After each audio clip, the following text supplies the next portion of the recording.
Сәлеметсіздер ме, құрметті көрермендер? Сіздерге кішкене балалардың шашын алуды көрсетемін. Шашты бірінші сулап аламыз. Шашты алдынан бастап артқа қарай тарап қиямыз. Бір қатардан өзімізге қарай тартып тарап қиямыз. Қайта тексеріп шығамыз.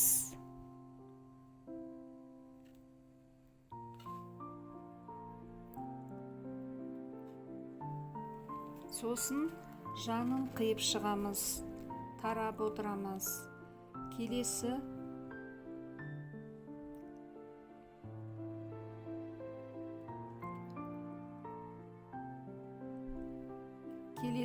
жанын қиямыз.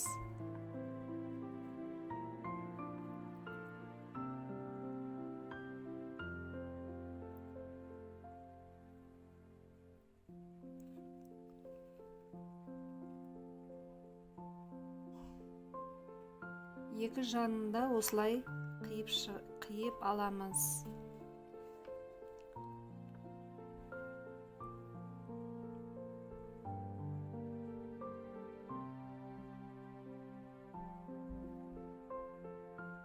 Келесі қадам бастың артқы бөлігінде қиып шығамыз.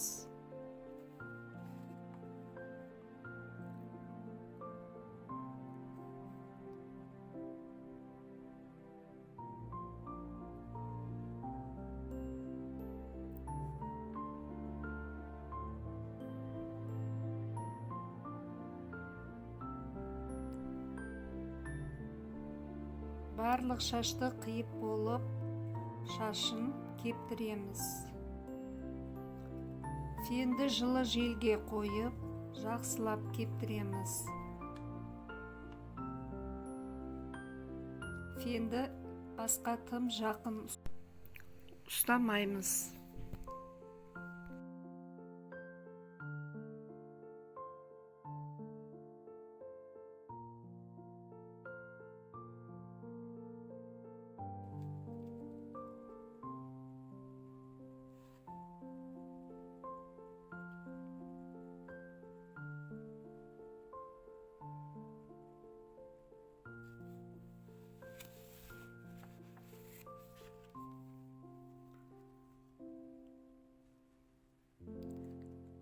Келесі қадам шаштың жанын бірінші насаткамен басқа тақап алып шығамыз.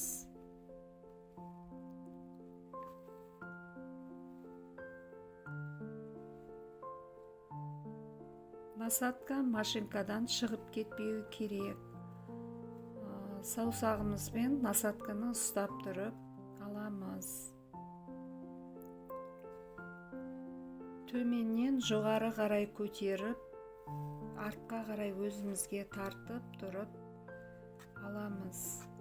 Баланың басы қимылдап кетпес үшін басын ұстап алыңыз.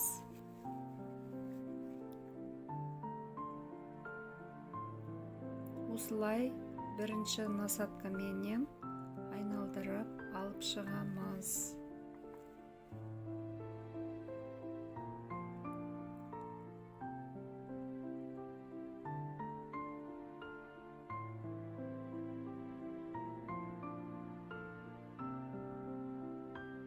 Арқасын алған кезде баланы еңкейтеміз.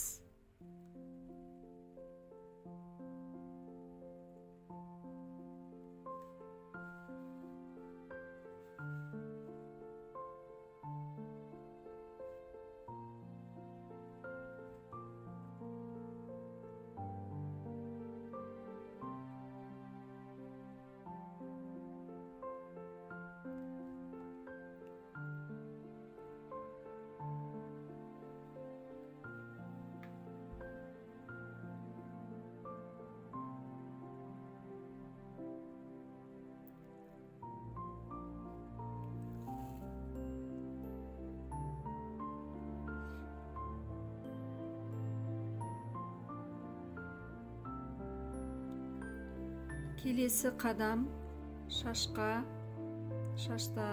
ұшырып аламыз фенмен.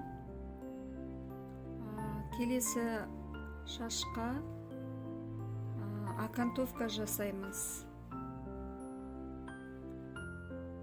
Окантовканы машинкамен, насадкасыз жасаймыз. Баланың басын ұстап тұрып, абайлап, жаймен окантовка жасап шығамыз. Машинканың тісі өткір болады. Бұл Остер деген машинка. Қатты баспаймыз. Ұшын ғана тигізіп, астына қарай бірінші түсіріп аламыз. Кейін машинканы аударып, жоғары қарай көтереміз. Сол кезде таза алынады.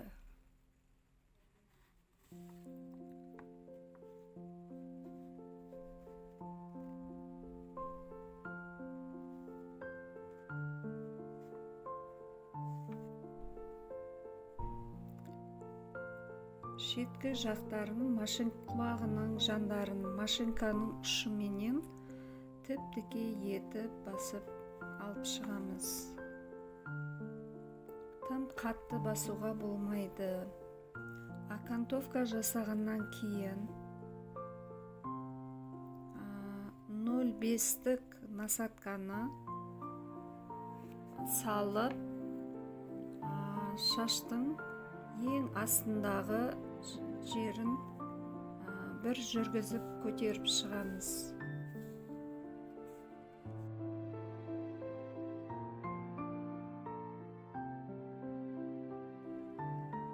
Окантовкасы өте әдемі шығады.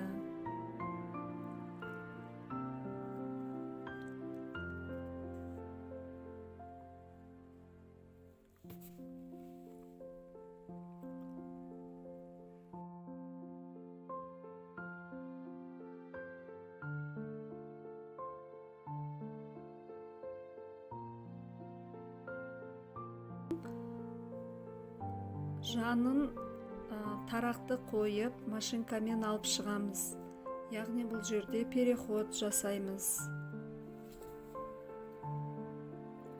Переход жасау, тарақты қойып, басқа тақап, машинкамен мұқият алып шығамыз.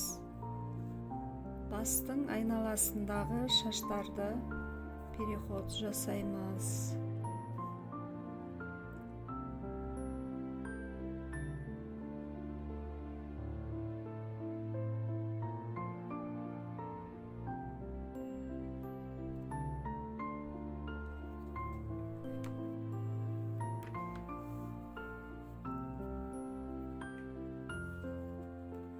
Тарақты басқа тақап тұрып алу керек, сонда әдемі шығады.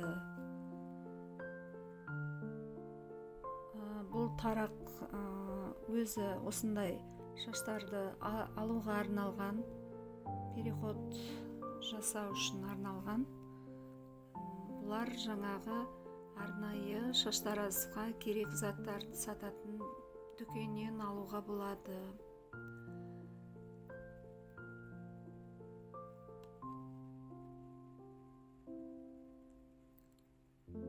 Бұл қалың тарақ, бұдан да жұқасы болады,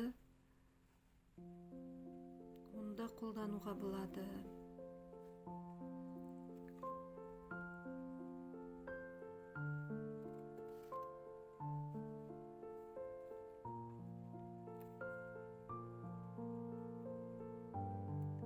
Балалардың шашын алған кезде осылай қимылдап отырады.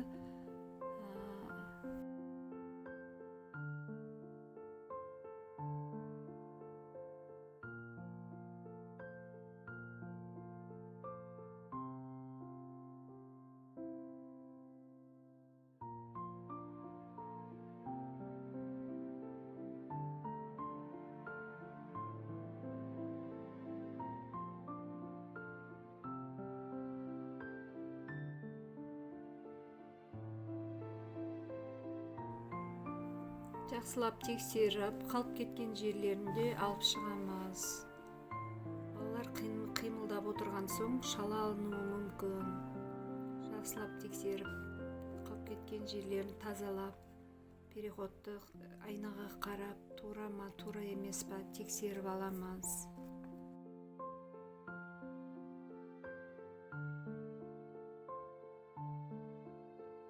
Алдыңғы шашын кекілін қиямыз.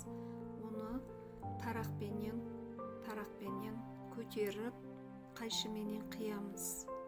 Бірінші ортасын жоғары қарай көтеріп қиямыз. Одан кейін оң жағын, одан кейін сол жағын қиямыз. Кейін бәрін шашын төмен қарай түсіріп, овальный қылып қиып шығамыз. Овальный қиып шығамыз. Одан кейін оны ұштарын филировать етеміз.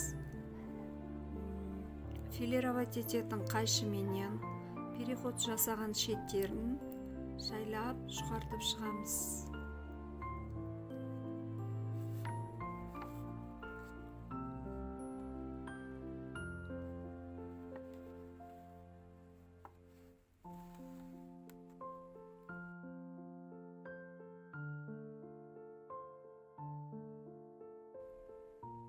Шаштың ең жоғарғы мына орайдағы жерінде тікірейіп тұрған шаштарды жайлап қысқартып, түзулеп шығамыз.